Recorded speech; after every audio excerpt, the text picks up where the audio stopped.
여러분, 사랑하는 공동체가 또 어제 봤는데 또 오늘 보니까는 하루 지났는데 또 보고 싶고 막 그렇지 않습니까? 가족이고 또 사랑의 공동체인데 우리의 교회가 늘 은혜가 충만하고 사랑이 충만한 그런 복된 교회가 되기를 간절히 바랍니다. 인사하겠습니다. 은혜 많이 받으세요. 자, 오늘은 공동체의 축복을 누리라 6번째 시간, 서로 짐을 지십시오. 한번 따라하겠습니다. 서로 짐을 지십시오. 네, 서로 짐을 지십시오. 제가 전에 한번 말씀드린 것처럼 인도의 성자 선다싱이라는 사람이 있는데, 그 사람이 함께 동료들과 함께 히말라야 산맥을 산행을 가고 있었습니다. 히말라야 산맥을 넘어가다가 추위에 떨고 있고 또 쓰러져 있고 쓰러져 있는 사람을 보고 어떻게 할 것인가, 그 사람을 일으켜서 같이 데리고 갈 것인가, 그냥 갈 것인가 이렇게 잠깐 고민하다가 옆에 있는 사람들이 지금 날씨가 너무 추워서 우리도 이 사람처럼 쓰러질 수 있다. 자기 몸도 추스리기 힘든데 빨리 가야 된다. 안 그러면 정말 우리도 쓰러져서 죽을 수밖에 없다. 그렇게 판단되어서 여러 사람들이 그냥 이렇게 앞에 지나가고 말았습니다. 아니, 아직도 살아있는 사람을 어떻게 그냥 두고 갈 수 있느냐, 사람이 죽어가는데. 선다싱은 그 사람을 일으키고 그 사람을 등에 업고 이제 계속 걸어갑니다. 1시간 지나고 2시간 지나고 3시간 지나가는데, 여러분, 먼저 앞서 갔던 사람들이 중간에 계속 쓰러져서 죽어가고 있는 거예요. 아니, 죽어가기 아니라 앞에 가던 사람들이 다 쓰러져서 죽었어요. 근데 여러분, 선다싱의 어깨에는 땀이 흐르기 시작해요. 막 온기가 막 느껴지고, 그러면서 깨닫게 되는 것이 무엇이냐면, 남을 살리는 것은 내가 사는 길이구나.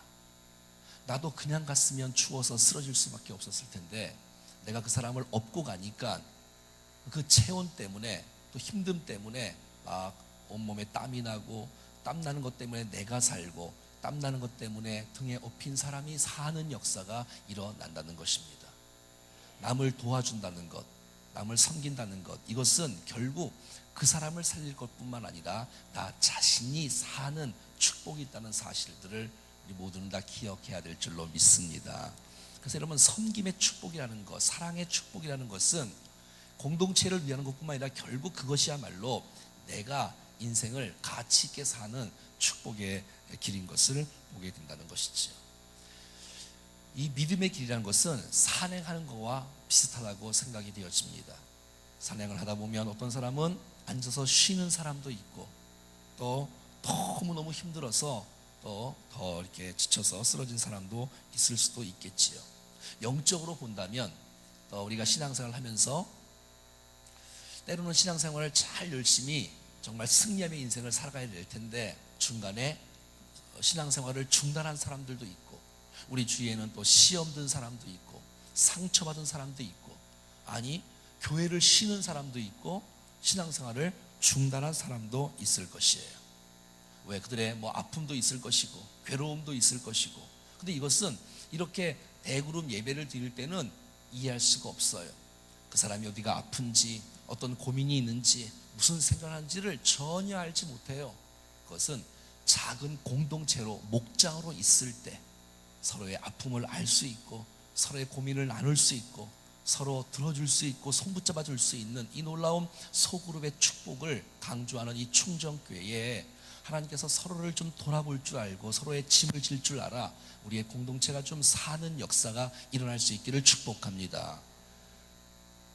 힘든 것도 많이 있겠지만 저희 교회가 성경적인 그 교회를 추구하고 성경에서 말하는 그 교회를 따라 살아간다면 이 시대에 건강한 주께서 기뻐하시는 교회가 될 줄로 믿습니다. 사도 바울도 제1차 전도 여행을 하고 또 이렇게 다니면서 어떤 교회는 잘 자라는 성도들이 많아요. 교회가 견고하게 세워지는 교회가 있어요. 근데 어떤 성도들을 보면 이 적응을 잘 못해서 중간에 멈춰진 분들도 있고 뒤처진 분들도 있고 아예 신앙을 이렇게 버리고 다른 길을 걸어가는 사람들도 혹시 없지 않아 있는 것을 보게 되어져요. 그들의 아픔도 있을 것이고 그들의 상처도 있을 것이고 또 그들의 연약함 때문에 지을 수밖에 없는 죄악과 허물이 보여질 수도 있다는 것입니다. 자, 그럴 때 우리가 믿음의 사람들이, 믿음에서 떨어진 사람들, 지쳐있는 사람들, 낙심하는 사람들을 향해서 어떻게 대할 것인가에 대한 정답이 바로 서로 짐을 지라는 것입니다. 한번 따라하겠습니다. 서로 짐을 지십시오. 이 갈라디아서 우리가 6장 이렇게 이제 1절부터 보았는데 바로 그 5장이잖아요. 6장 앞에는 5장이잖아요. 그 5장에는 우리가 잘 아는 성령의 열매가 나오잖아요. 사랑도 나오고 희락, 화평, 오래 참은, 자비, 양성, 충성, 온유, 절제, 이런 풍성한 성령의 열매가 나오는데 그 5장의 그 뒷부분에 보면 성령의 열매만 나오는 것이 아니라 육신의 열매도 나와요. 그래서 그 19절부터 보면 육체의 일은 분명하니 곧 음행과 더러운 것과 호색과 우상 숭배와 주술과 원수 맺는 것과 분쟁과 시기와 분냄과 당짓는 것과 분열함과 이단과 투기와 술 취함과 방탕함과 5장 19절부터 쭉 보면 엄청난 이런 그 육신의 열매들이 맺어가는 것들을 보게 되어져. 그런 사람들을 향해서 우리 주위에 아파하고 힘들어하고 죄악 가운데 거하고 주저앉아 있고 삶을 포기하고 신앙을 버리는 그런 사람들을 향해서 우리가 어떻게 대해줘야 될 것인가에 대한 정답이 서로 짐을 지라는 거예요. 한번 따라해 볼까요? 서로 짐을 지십시오. 자, 그럼 도대체 서로 짐을 진다는 것이 무슨 말이냐 도대체? 서로 짐을 진다는 것은 도대체 무슨 말이냐? 그것은 바로 그 시험 중이고 낙심하고 죄악 가운데 있는 그 심령의 연약함을 이해해야 한다는 것입니다. 이해해야 된다는 것이에요. 여러분, 그들은 영혼들을 바라보면서 저 사람 본래 저런 사람이야. 저 사람 내 그럴 줄 알았어. 그러면 안 되지요. 정죄하라는 경향이 있어요. 판단하고 정죄하라는 경향 말이지요. 분노의 말을 쏟아내기가 쉬운 그때에 그를 판단하거나 정죄하거나 그를 멸시하거나 판단하지 말라고 말하고 있는 것이에요. 오늘 1절에는 이렇게 말해주고 있습니다. 시작. 형제들아, 사람이 만일 무슨 범죄한 일이 드러나거든 신령한 너희는 온유한 심령으로 그런 자를 바로잡고 너 자신을 살펴보아 너도 시험을 받을까 두려워하라. 자, 만일 무슨 범죄한 일이 드러나거든 신령한 너희는 온유한 심령으로 그러한 자를 바로잡고 그를 무시하거나 그를 판단하거나 그를 저주하거나 그러지 말고 온유한 심령으로 다가가라는 것이에요. 온유한 심령으로 다가가라고 성경이 오늘 우리 가운데 말씀해 주고 있다는 거예요. 온유한 심령, 이거 성령의 열매잖아요. 온유. 예수님의 마음 온유. 그의 마음은 온유하고 겸손하니 온유. 성령의 지배 가운데 나타나는 현상 온유. 야생마 같은 성질이 주의 성령의 길들임 속에서 훈련받는 걸 통해서 다듬어진 성품 온유. 저와 여러분들이 온유한 성품을 가질 수 있기를 축복해요. 그냥 무조건 그냥 나는 그냥 가만히 있는 것이 온유한 것이 아니라 성령에 의해서 길들여지고 잘 훈련된 성품. 야생마가 어떻게 주인의 손에 잘 이게 말을 잘 듣는 말로 변화되는 것, 이게 바로 온유에서 나온 그런 내용 아닙니까? 온유한 모습으로 성령의 도우심 가운데 지배한 모습으로 정말 내 판단으로 그를 정죄하는 것이 아니라 온유한 심령으로 성령의 도우심 속에 은혜 충만한 모습 속에 그를 대하라는 것이에요. 여기 보면 이렇게 나와 있어요. 한번 따라해봐요. 신령한 은혜를 아는 사람들은 주님의 주인 되심과 나를 통치하고 성령의 충만함을 받고 살아가는 너희는 그 사람들을 멸시하지 말라는 거예요. 그런 사람들을 이렇게 정죄하지 말라는 거예요. 온유한 심령으로 대하라고 하나님께서 오늘 우리에게 요구하고 있다는 것입니다. 그러면 긍휼의 마음이 생기겠지요? 그를 불쌍히는 마음이 생기겠지요? 왜 죄악에서 떠났는지에 대한 통찰력이 생기기 시작할 것입니다. 주님의 마음으로 그 영혼을 바라볼 수 있는 눈이 뜨이게 될 것입니다. 그것이 바로 이해하는 마음이라는 거예요. 온유한 심령으로 다가가라고 먼저 하나님께서 오늘 우리 가운데 말씀해 주고 있어요. 이것은 그의 죄악을 합리화시키고 그와 동참하고 동조하는 뜻이 아닌 것입니다. 연약함의 본질을 이해하는 것이야말로 회복할 수 있는 시작의 길인 것을 보게 된다는 것입니다. 그를 진정으로 돕고자 한다면 먼저 온유한 심령으로 다가가고 그를 이해하는 마음을 가질 때 회복의 길에 지름길이 열려지는 것이지요. 그의 마음을 들어주고 그의 말에 귀를 기울이고 경청해주고 그래서 그를 이해하는 마음으로 그렇게 가는 것이죠. 왜 그렇게 되었을까? 더 나아가서 우리 1절을 보면 이렇게 말하고 있어. 다시 한번 읽어봐. 1절 중요한 말씀이네요. 시작. 형제들아, 사람이 만일 무슨 범죄한 일이 드러나거든 신령한 너희는 온유한 심령으로 그러한 자를 바로잡고 너 자신을 살펴보아 너도 시험을 받을까 두려워하라. 아하, 너 자신을 살펴보라는 거예요. 그래서 이따가 그 본 말씀을 보면 했지만 자기 짐을 또 지라는 것도 있어요. 그것이 바로 이런 말씀이에요. 너 자신을 살펴보아 너도 시험을 받을까 두려워하라. 그 사람이 지금 시험 들고 아파하고 죄악 가운데 있고 신앙을 중단하는 그런 모습을 보면서 아하, 나도 그러한 실수를 범할 수 있겠구나라는 것을 자기를 돌아볼 수 있는 기회를 삼으라는 것이에요. 우리의 공동체 속에 아파하는 사람들, 우리 공동체 속에 어떤 사건이 드러나면 그것을 정죄하거나 그를 판단하기보다는 나도 연약한 육체를 가지고 있는 사람으로서 나도 그런 실수를 할 수 있다는 가능성이 있다는 그런 마음을 갖고 자신을 거울 삼아서 말씀을 거울 삼아서 자신을 돌아볼 수 있는 좋은 기회를 가질 수 있기를 축복합니다. 축복합니다. 그래서 나는 그 실수에 빠지지 않도록 도리어 그런 사건들 때문에 내가 하나님 앞에 바로 설 수 있는 좋은 기회를 갖고 온전하게 주님 앞에 설 수 있는 기회를 가질 수 있다는 것, 이거 말이죠. 그래서 자기 자신을 실수를 예방하고 교훈을 배워야 되고 내가 성숙할 수 있는 계기를 만들어야 된다는 것입니다. 여러분, 고린도전서 10장에는 내가 선줄로 생각하는 자는 넘어질까 조심하라 라고 말하고 있지 않습니까? 선줄로 생각하는 자는, 그런즉 선줄로 생각하는 자는 넘어질까 조심하랍니다. 조심하래요. 나도 그럴 가능성이 얼마든지 있다는 사실, 자기의 성숙의 기회로 삼으라고 말하고 있어요. 그래서 오늘 본문의 4절에 보면 이렇게 나와 있습니다. 4절 한번 보겠습니다. 시작. 각각 자기 일을 살피라. 그리하면 자랑할 것이 자기에게는 있어도 남에게는 있지 아니하리니. 여러분, 자기를 살피는 거예요. 자기를 돌아보는 거예요. 그러면 남에게 자랑할 것이 없다고 말하고 있는 것이지요. 자신을 먼저 살피고 나도 조심하고 나도 실수할 수도 있지 말이요. 그래서 5절에는 이 말을 이렇게 말하고 있어요. 시작. 각각 자기의 짐을 질 것이라. 여러분, 자기의 짐을 질 줄 알아야 남의 짐도 질 수가 있는 것이에요.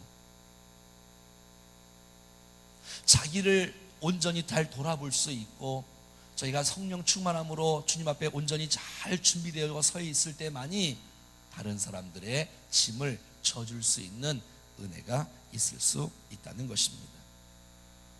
자, 오늘 1절에는 다시 그를 이렇게 축복하고자 하는데, 그것은 1절 다시 한번 읽어봐요. 시작. 형제들아, 사람이 만일 무슨 범죄한 일이 드러나거든 범죄한 일이 드러나거든.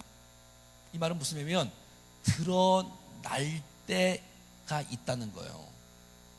여러분, 범죄가 드러나지 아니하면 안 되죠. 자, 봐요. 확실한 증거가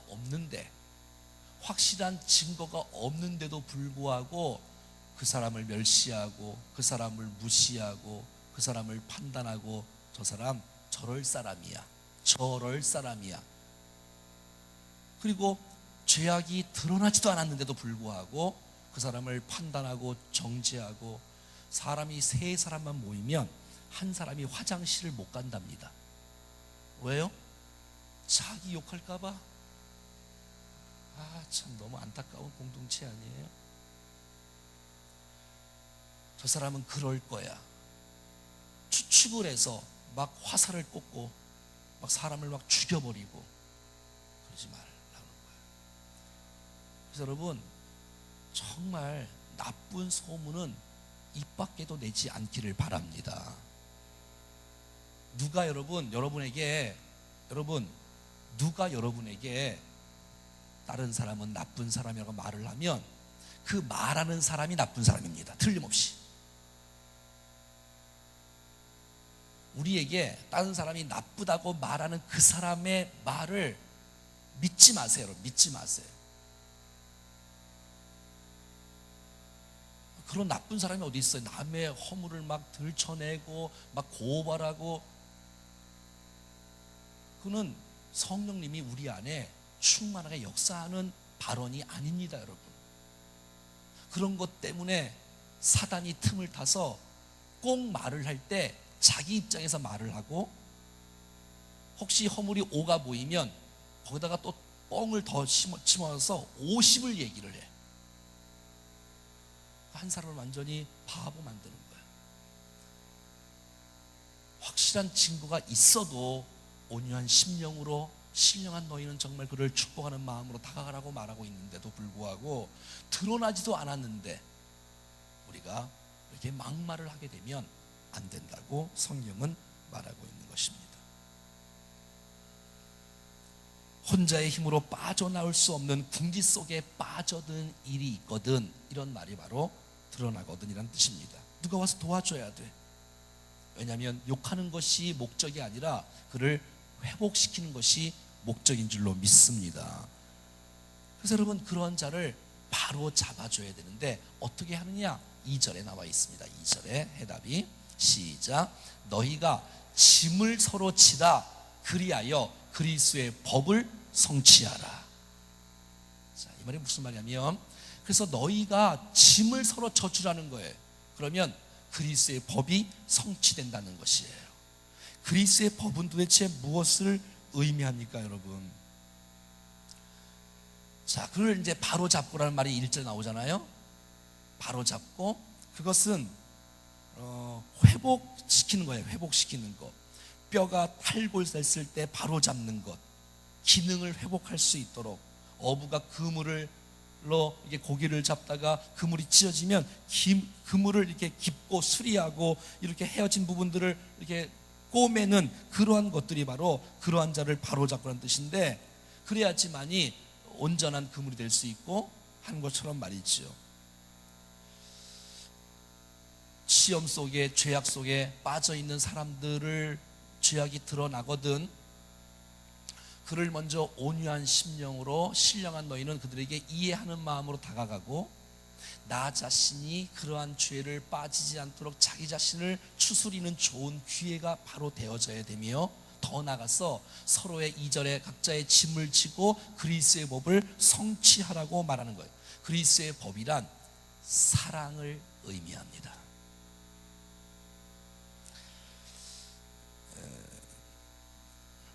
자, 십계명에서는, 구약의 십계명에서는 하나님을 사랑하는 것, 이웃을 사랑하는 것으로 나눠져 있습니다. 여러분, 그리스도의 법, 주님께서 우리에게 새 계명을 주시는 것은 사랑인 것을 보게 되어져요. 여러분, 가만히 한번 생각해 봐요. 우리가 하나님을 사랑하면 다른 신을 섬기겠습니까? 우상을 섬기겠습니까? 망령되이를 걷겠습니까? 안식일을 안 지키겠습니까? 사람을 사랑하면 효도를 하지 않겠습니까? 도둑질을 하겠습니까? 거짓 증거를 하겠습니까? 간음을 하겠습니까? 이웃에게 또 거짓말을 하겠습니까? 해를 끼치겠습니까? 그렇지 않는 거예요. 그러니까 여러분, 그리스도의 법이란 사랑을 의미하는데, 사랑으로 다가가 그를 섬겨줄 것을 우리에게 알려주시고, 그 사랑으로 다가갔을 때 서로 짐을 지는 것이고, 그래야 그가 온전하게 세워지는 축복이 있다는 것을 알 수가 있는 것입니다. 사랑하는 여러분, 사랑할 때 그리스도의 법이 성취될 줄로 믿습니다.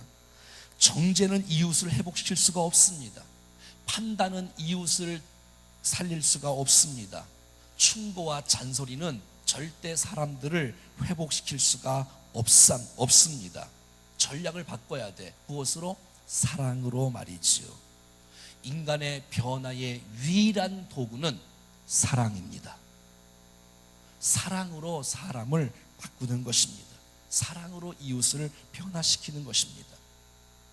우리 주위에 깨어진 가정, 깨어진 마음, 시험 들고 낙심하고 아파하고 시험 중에서 신앙생활을 중단한 사람들이 있으면 우리가 그도 하나님의 형상대로 지음받았다는 사실들을 기억하고, 내 안에 신령한 너희는 그를 온유한 심정으로 바라볼 때 정말 그 주님이라면 그를 어떻게 바라보실까?